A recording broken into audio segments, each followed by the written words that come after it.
Unlock more growth with Awin. Tackle acquisition, conversions, and retention by tapping into a network of over 1 million affiliate partners, with everything from partner management to reporting and payments in one easy dashboard. Awin helps brands drive real, scalable results. Visit awin.com/emarketer to learn more. Hello, listeners. Today is Wednesday, August 13th. Welcome to Reimagining Retail, an eMarketer podcast made possible by Awin. This is the show where we talk about how retail collides with every part of our lives. I'm your guest host, Suzy Davidkhanian. On today's episode, we're going to talk about marketing campaigns that miss the mark.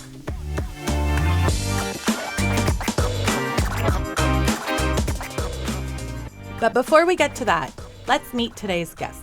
Joining me for today's episode, we have Analyst Arielle Feger joining me from our studios in New York City. Hey, Arielle. Hey, Suzy. Happy to be here. Thanks so much for joining me. And Principal Analyst Sky Canaves joining us virtually from Texas. Hey, Sky. Hey, Suzy. Good to be back. Thanks for joining us. I'm very excited to have you both here to talk about a topic we debate often, especially since our job is about watching what brands are doing closely. The conversation was reignited by the latest American Eagle jeans campaign. Headlines like Vanity Fair's Sydney Sweeney under fire after controversial American Eagle ad campaign, and more recently, People.com wrote American Eagle stock rises after Trump praises the ad amid backlash. This just shows us how quickly every situation can evolve and how there are so many different mixed reactions and headlines.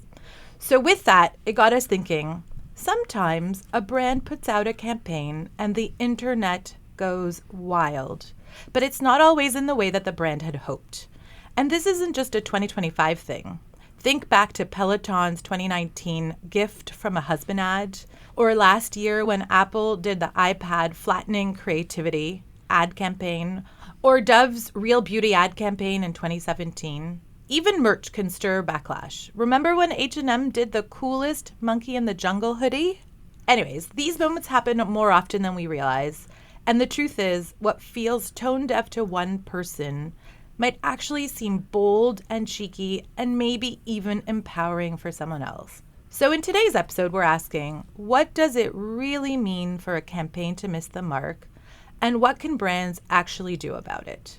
Okay, so let's get started from the top.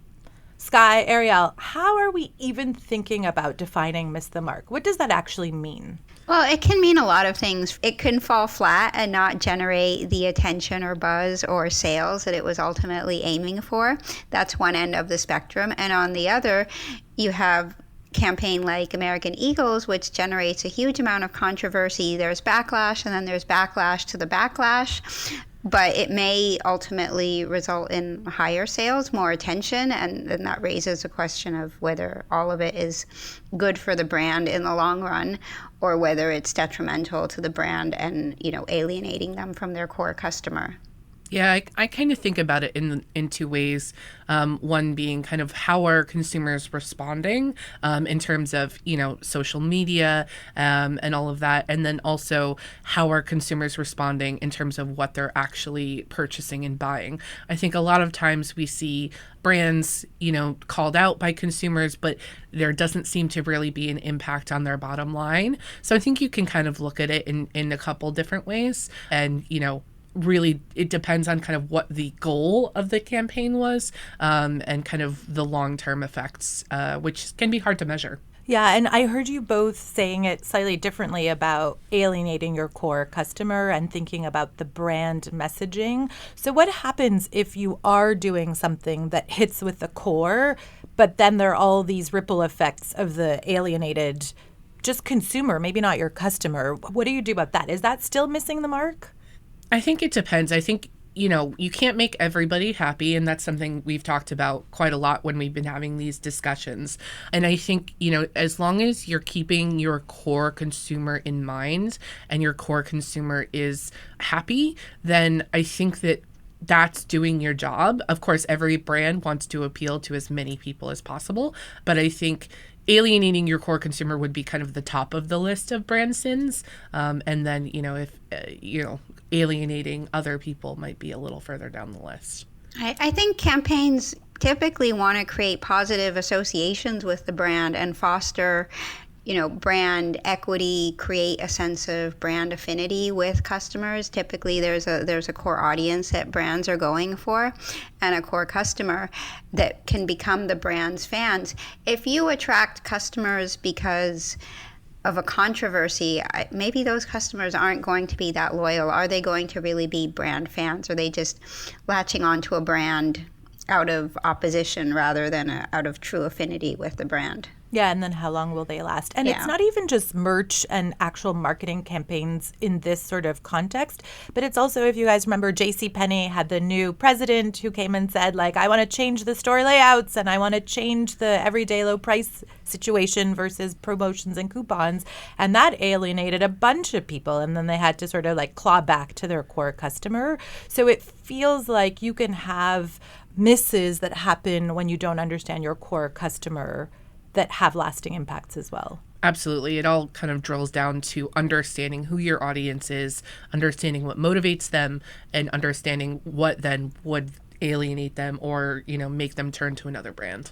And do we feel like in today's world of many different channels, the message that you deliver and the channel coming together matter? Oh, absolutely, because particularly with younger consumers, they want to engage in a two-way dialogue or conversation with brands. I think a big lesson from this American Eagle controversy is that brands don't control the narrative of their campaigns as much as they might try to, and trying to stick to that and take the kind of old-fashioned or traditional approach of one-way messaging really seems to fall flat with a lot of younger consumers. And it's sparking controversy, but the long term, the engagement by American Eagle on their social platforms, on different channels, a lot of this campaign is on Instagram, but it's very much in the traditional kind of one-way message. They're telling us what the message is, and consumers are, at least from a lot of the comments, are not responding that positively to it. Yeah, it seems, following their response to consumers' response to the ad, it seems like, they're not necessarily very interested in creating a conversation with consumers. And I kind of want to say that's a little bit of a miss. I think younger consumers, especially, as Skye said, really want to be heard by brands. I think they want to know that they're having an impact. So if you have a very social heavy presence, I think you really have to take that into account, where you're going to get a lot of comments. You might get dragged a little bit for not really participating in that two-way conversation. And what I'm hearing you say is that also brings us to this point around a real miss versus sparking a conversation. And for American Eagle, they maybe thought that they were being super cheeky and fun and hoping to spark a conversation, but it sounds like they're not exactly engaging. So is there a world where you can be cheeky and spark a conversation, maybe be a little bit controversial, but still it not be a total miss? Absolutely. I definitely think that is possible. I think, again, it really does go back to knowing your audience. I think that, people can be very playful with brands. I see a lot on TikTok, on social media, brands having a lot of fun with the comments. And it's really fun to see kind of the back and forth between, just regular TikTok users and brands. And I think that you have to be true to your brand's vision, your mission. And you also have to just be wary about like the hot kind of sensitive topics that are happening currently with consumers.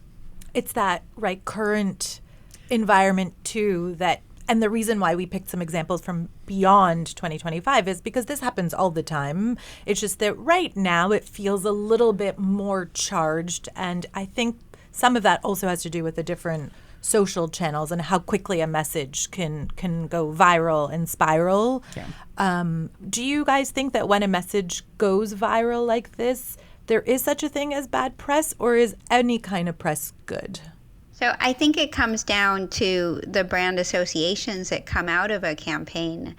We see that if people are talking about a brand in a negative way, but it's generating some buzz on one side, again, how long is that going to support the brand, or how is that going to translate into sales? We'll hear a little more, I guess, at the end of this month when American Eagle reports its results. There won't be much from this campaign directly in the last quarter's results, but I expect that there will be questions about it, and we'll see how deep they go into their responses and how much they can say about the overall impact. Yeah, I agree with Skye. I think in general, I do think there is such a thing as bad PR or bad press, but I also think that it's not as common, and I think we have to, in this specific situation, kind of wait to see if we could categorize this as bad press or not, specifically talking about the American Eagle campaign. Right. Though, I mean, I'm going to play devil's advocate and say, even if their sales were amazing, it could still leave a little tint, right? Although I know we want it to be as objective as possible and talk through what do you do as a brand if something goes wrong. There is a chance, I mean, right now we're seeing their market cap went up a little bit. There is a chance that their sales will also skyrocket, but it might be tainted. And I think in particular for this campaign, it feels like they tried so hard to do some nostalgia with it and thinking that the Gen Z population would be super interested in reliving some of the 80s ads for jeans, and maybe that didn't quite work out. It was like a hot mess kind of in some ways, but it might actually have a positive impact on their sales. So does that mean it was a miss? Again, it all goes back to how you're defining a miss and what you hope to achieve. For me, I definitely think differently of American Eagle at this point. I'm not their core consumer anyway. I'm a 35-year-old. I'm a little older than their core consumer. But, for me, I definitely would think twice about shopping with them. And I think that, anecdotally, that is true among a lot of people I know. But, again, sales numbers, we'll see if there's really an impact. I think it's hard to say. Yeah. It's really difficult to say. And Skye, when you think about this whole American Eagle, I'm going to call it a debacle. Maybe it's too big of a word. I'm not really sure. I think it works. When you think about what happened, obviously we're not in their offices, but do you feel like it was intentional provocative that went bad, or intentional provocative that they knew this was going to maybe not, land quite as well as they had? In fact, they had hoped that it would not maybe land quite as well. I think that they were so caught up in the whole Sydney Sweeney sexy selling jeans aspect of it being potentially controversial, which frankly isn't that controversial because a lot of her public persona, the characters she plays are very sexy in a traditional or conventional way. So I think they were so caught up in that they didn't really think about the impact of what's kind of a poor joke or pun. It's kind of like a dad joke. And the delivery of it with that like middle-aged man voice saying Sydney Sweeney has great jeans is a little creepy to me. And I think it did give like a lot of their younger female consumers kind of the ick sentiment, in the sense that that's not really what they're looking for or interested in. But in terms of the genetics part or the eugenics part, I don't think that was really on their radar. I think they were so caught up in the sex controversy or the sexiness selling jeans part of it that wasn't really considered. And a lot of people who saw the campaign outside of American Eagle in advance also didn't register that potential for controversy. So it did kind of come out of consumers or TikTok users, younger audiences seizing on that and connecting it to like broader cultural flashpoints that are, concerning to them and bringing that out.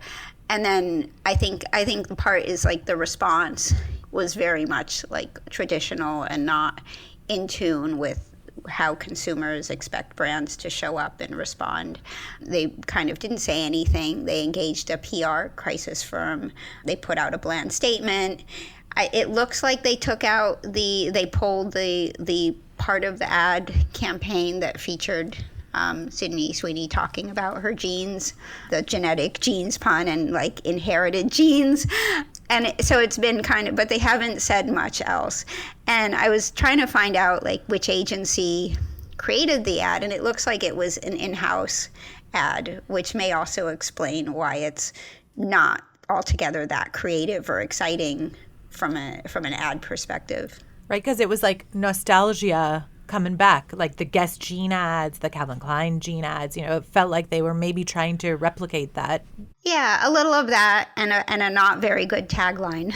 No. I think that's really interesting, Sky, that this was in-house. And I wonder if having an outside agency, helps brands kind of maybe see outside of themselves. I think, as a writer, as a creator, sometimes it can be very hard for me to kind of see outside of the thing that I'm creating. And then someone comes in and says, oh, well, what about this, this, this, and this? And so I wonder sometimes with, these campaigns that are worked on in-house, there's no outside perspective to kind of reflect maybe the consumer's point of view. So maybe that's something that brands could consider, just thinking about, I'm not going to say you should always have an agency, but maybe consider having those outside perspectives. Sure, and they might have provided better options to begin with for a more interesting or exciting campaign that would have made better use of Sydney Sweeney and her diverse talents besides just being sexy.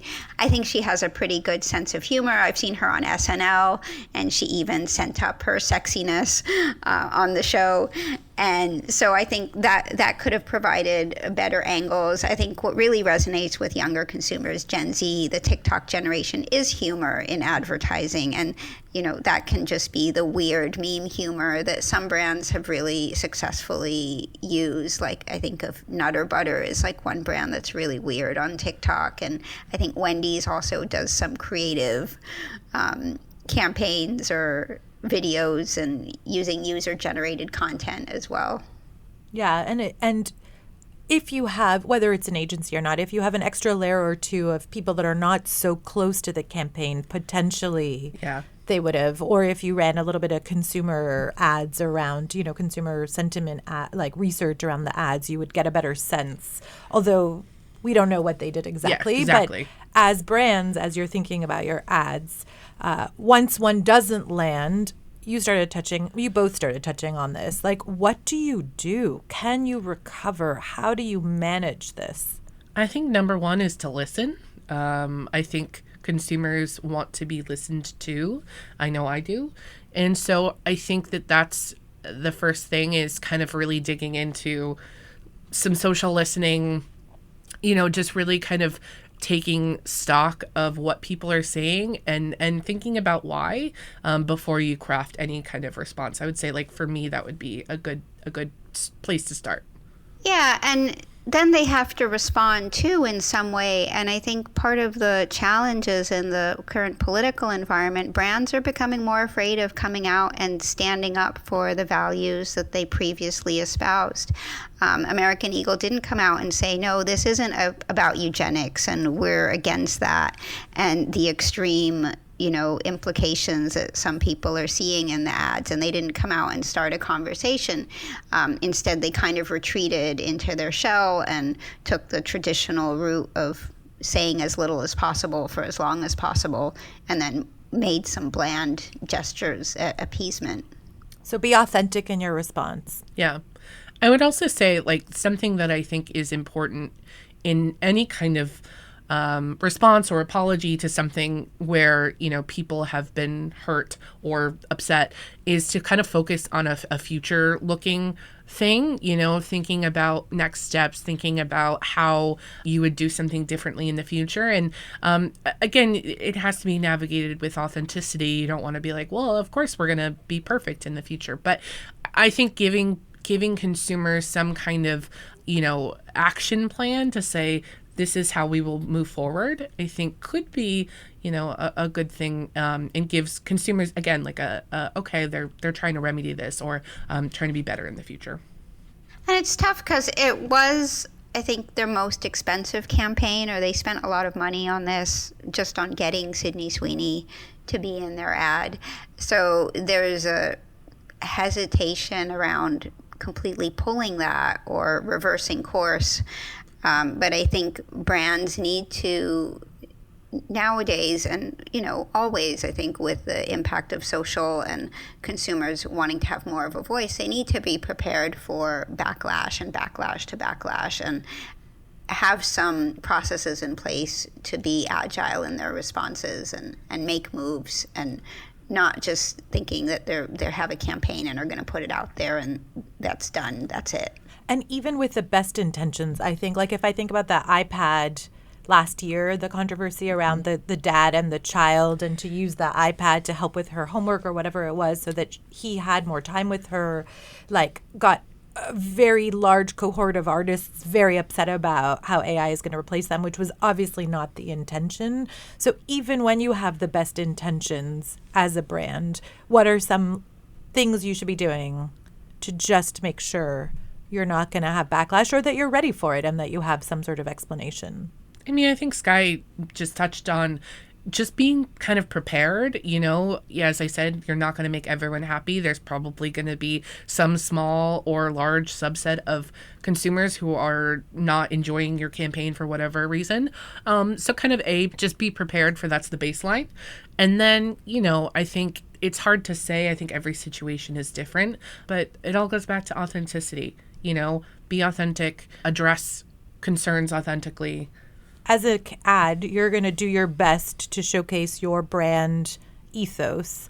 And if you're prepared for the potential backlash that may come, and then I didn't even think about the backlash to the backlash, and you respond to it in an authentic way, in a two-way communication where it's viable, then you may be able to come out on top. Yeah, I think consumers are smart. I think they know when a brand is trying to be to level with them and treat them on a one-to-one basis. So I think that's in good intentions will always win out.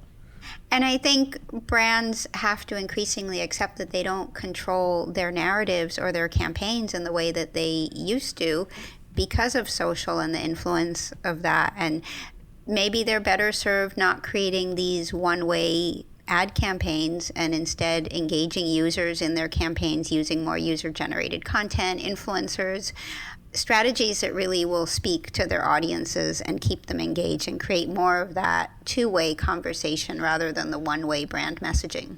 Yeah, that's a really good point, actually. We definitely have seen consumers say they're more interested in seeing people like them in campaigns, seeing, regular people. And I think, Sydney Sweeney obviously is a celebrity. She's highly aspirational. I mean, obviously she's gorgeous. So I think maybe, that putting people who are real, who are more representative of the actual consumers is just a great way to safeguard against controversy. Right. And it sounds to me like, as we wrap, that what we once used to do in marketing may not work anymore, regardless of the undertones or the confluence of events, and to make sure that you have a multi-strategy in place, which could include a big billboard, but also other channels to engage with your consumer, and to make sure that if something does go awry, whether it's a product or an ad or a tagline, that you have a way to manage that that is authentic to your core. I think it's a great place to end because that's all the time we have for today. Thanks so much, Arielle, for joining me in the office. Oh, this is such a fun discussion. Thank you. And thank you, Sky, for making time to join us today. Oh, thanks for having me back, Suzy. Always a pleasure. Always a pleasure. And thank you to our listeners and to our team that edits the podcast. Please leave a rating or review. And remember to subscribe to the Behind the Numbers podcast. We'll be back next Wednesday with another episode of Reimagining Retail. And on Friday, join Marcus for another episode of Behind the Numbers, an eMarketer podcast made possible by Awin.